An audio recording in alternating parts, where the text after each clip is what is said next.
Hey ladies and gentlemen, this is Carmine Sabia for Explain America, and it looks like it's all over for President Joe Biden.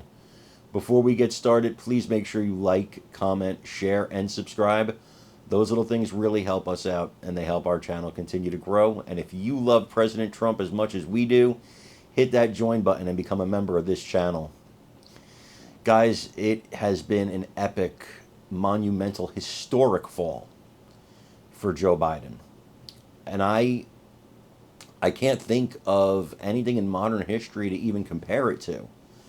You have members of your own party calling for you to step aside. Members of your own party, celebrities that held fundraisers for you like George Clooney, saying, look, old man, it's time to go. But then, on top of all that, the American people believe you can't do the job anymore. And I mean an overwhelming number of the American people. I want you to look at these poll numbers from Harry Enton at CNN. This is absolutely disastrous for the president. I can't imagine a president ever being reelected with these kind of numbers. You would have to have such a quick turnaround to get to November and win. I don't see a way legally Joe Biden can win this election. I just don't see it. I want you to look at these numbers and tell me if you're seeing what I'm seeing. Speaker Nancy Pelosi opening the door to President Biden making the decision to get out of this race, even though he has said he wants to stay in.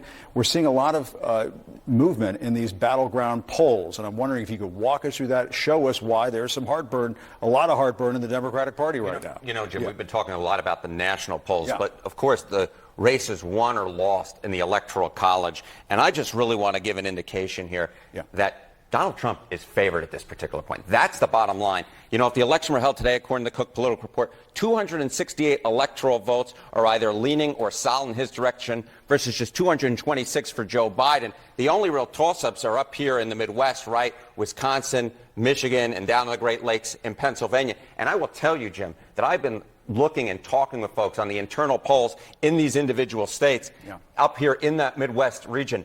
These polls do not look good for Joe Biden at this particular point. Donald Trump is leading in these internal polls. And then, of course, Arizona, down here in Nevada, Georgia, all states that Joe Biden won last time around, all of them leaning towards Donald Trump at this And hour. if he doesn't win those blue wall states, it's over. That's it.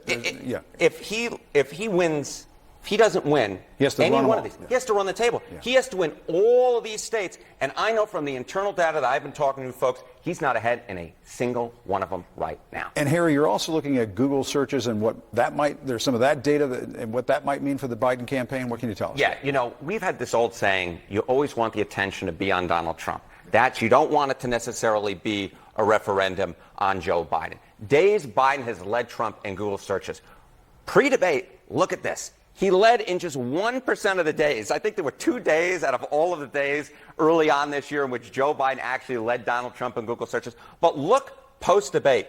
He's led in 86% of the days. 86%. Look at this, from 1 to 86%. The focus now has been on Joe Biden post-debate after his poor debate performance, as seen by the pundits, as seen by the polls.